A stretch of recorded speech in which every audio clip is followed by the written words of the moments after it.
Assalamualaikum warahmatullahi wabarakatuh. Bismillah, alhamdulillah, wassalatu wassalamu ala rasulillah wa ala alihi washabihi wa ala naqatalabillah ma'batu. Gimana kabarnya teman-teman sekalian? Semoga kita selalu sehat dan bisa mengikuti pembelajaran dengan sempurna. Pada kesempatan ini saya akan menerangkan materi saya kelas 10, yaitu pelajaran kita takrib ya. Ya, nanti bisa dilihat dalam pendahuluan atau muqaddimah dalam bahasa Arabnya. Ini kitab takrib itu adalah pengarangnya adalah Qala Al-Qadhi Abu Syuja Ahmad bin Husain bin Ahmad Al-Asfihani. Pengarang dari kitab takrib adalah Syekh Abi Ahmad ya, Abu Syuja Ahmad bin Husain bin Ahmad Al-Asfihani. Beliau lebih terkenal dengan sebutan Syekh Abu Syuja ya. Ini kitab takrib ini adalah kitab yang membahas tentang materi fikih ya. Fikih ala madhab Imam Syafi'i.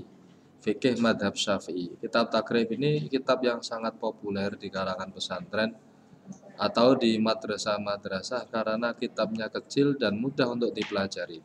Makanya termasuk di Madrasah Aliyah Salafiyah Syafi'iyah Broto, kitab takrib ini juga penting untuk dipelajari karena berhubungan dengan ibadah kita terutama dan muamalah kita. Baik, jadi karena dalam kitab fikih itu yang dibahas bukan hanya ibadah kita kepada Allah, tapi juga kepada sesama manusia, bahkan sesama makhluk. Ya, kitab takrib ini diawali dengan Bismillahirrahmanirrahim. Alhamdulillahirabbil alamin. Wassallallahu sayyidina Muhammadin nabiyil ummi wa alihi thahirin wa sahabati ajmain. Ya, tafaulan. Mengapa hampir semua kitab itu pasti diawali dengan bismillah, kemudian alhamdulillah. Kalau di sini lengkap Bismillahirrahmanirrahim, alhamdulillahirabbil alamin. Karena supaya sama dengan Al-Qur'an. Jadi tabarukan kitab ini tabarukan dengan Al-Qur'an, semoga bisa membawa keberkahan. Ini menurut pengarangnya yaitu Syekh Abu Syuja atau dikenal dengan Syekh Ahmad. Nama aslinya Ahmad bin Husain bin Ahmad Al-Asfihan. Beliau pengarang kitab ini karena ada permintaan dari murid-murid beliau ya. Ini soal qala sa'alani ba'dul asdiqa, disebutkan ada beberapa murid-murid beliau itu meminta tolong, meminta kepada beliau untuk ya an a'mala mukhtasaran, untuk mengarang suatu kitab ringkasan tentang ilmu fikih ala madhab Imam Syafi'i, menurut madhab Imam Syafi'i. Hanya karena beliau menyebut murid itu sebagai teman ya, karena itu untuk mempermudah beliau dalam menyampaikan. Dan ini wujud tawaduk beliau sebagai seorang ulama besar terhadap orang lain, ini luar biasa. Makanya bahasanya asdiqa. Berarti sebenarnya adalah murid-murid beliau meminta kepada beliau untuk mengarang sebuah kitab tentang ringkasan ilmu fikih supaya mudah dipahami, khususnya madhab Imam Syafi'i. Bi ghayatil ikhtisar wa nahiyatil ijaz. Kitab yang sangat ringkas, mudah dibaca, mudah dihafalkan, mudah dihafami. Liyuqarriba alal muta'allim darsu, supaya mempermudah seseorang untuk mempelajari, menghafalkan. Wa anauksira, dan kitab ini juga termasuk kitab yang di dalamnya banyak fasal, banyak bab, jadi sangat mudah sekali. Fajabtu ila dzalik, kemudian setelah beliau mendengarkan dan permintaan dari murid-muridnya, beliau melaksanakan, kemudian beliau akhirnya karanglah kitab ini dengan nama Ghayatul Ikhtisar, atau dengan kadang disebut takrib, kayak Ghayatul Takrib, kadang istilah itu istilah ya, jadi penyebutan, tapi kita lebih mudah menggunakan matnut takrib, matan kitab takrib ya. Raghiban ilallah ya, beliau mengarang kitab ini untuk thaliban lisawab, untuk mencari pahala ya, mencari pahala dari Allah Subhanahu wa taala.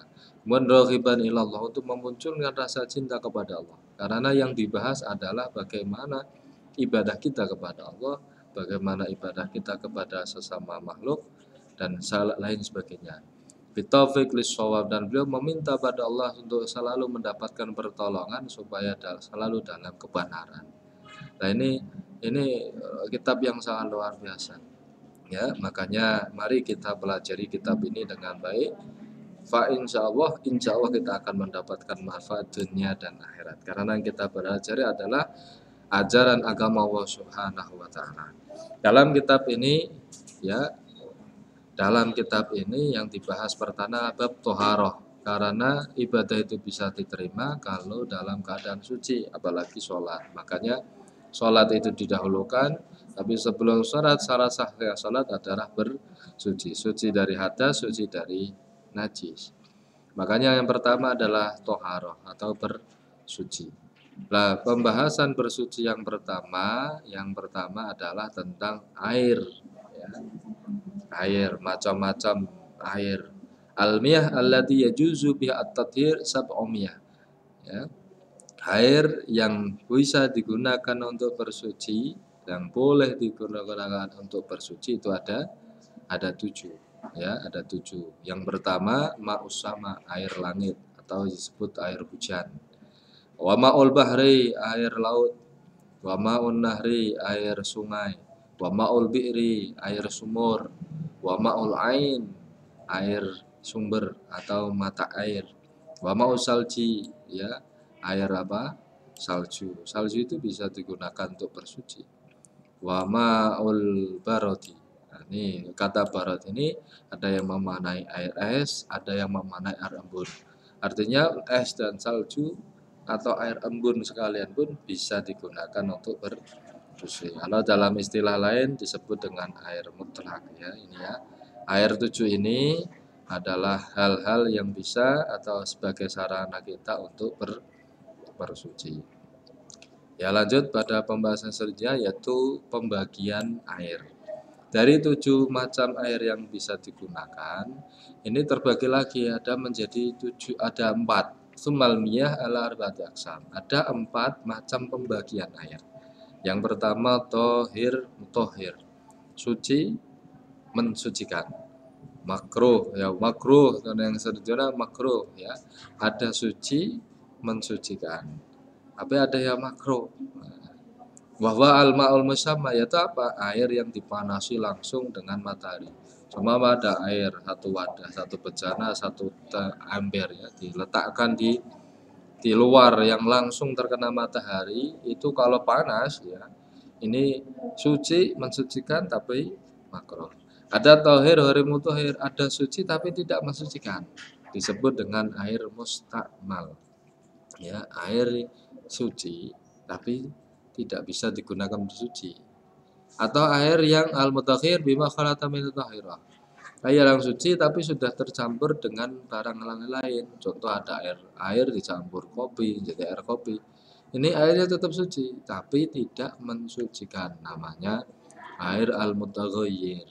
Jadi kalau air mustakmal itu air yang sudah digunakan, tapi kalau mutaghayyir itu perubahan sebab karena benda yang lain, ini bisa saja suci, ya, tapi tidak bisa mensucikan. Selanjutnya wa ma'un najis, ada air yang najis atau istilah lainnya mutanajis.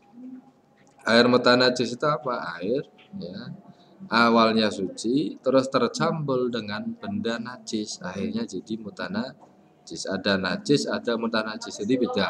Kalau najis itu dari asalnya suci, ya. Dan najis, kalau najis itu dari asalnya najis, tapi kalau mutanajis itu dari asalnya suci menjadi najis, itu mutanajis. Itu apa? Ada ketika ada air, wawalladzi halat fihi najasah wa wadnal quran. Ketika ada air yang berada dalam wadah yang kurang dari 2 kolah atau 1 kolah tapi ada perubahan, itu disebut air mutanajis. Bisa, ya.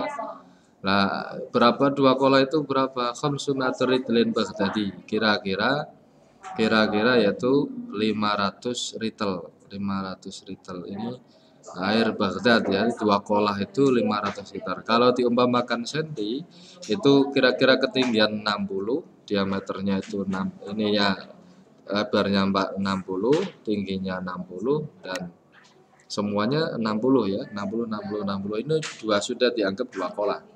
Tapi makanya kalau membuat kamar mandi atau kolahnya itu diusahakan harus lebar. Ini, ya, supaya apa? Supaya bisa lebih dari 2 kolah. Ya, kemudian ini ya, jadi 4 pembagian itu suci mensucikan, 1 ya, suci mensucikan bisa dicatat. Pembagian air itu ada 4, 1 suci mensucikan, kedua makruh ya, ketiga suci mensucikan tapi makruh, yang ketiga suci tidak mensucikan, yang keempat air najis atau mutanajis. Itu ya, silahkan bisa dipelajari materi ini kalau bisa dihafalkan. Kita lanjutkan pertemuan yang akan datang. Terima kasih, cukup sekian. Assalamualaikum warahmatullahi wabarakatuh.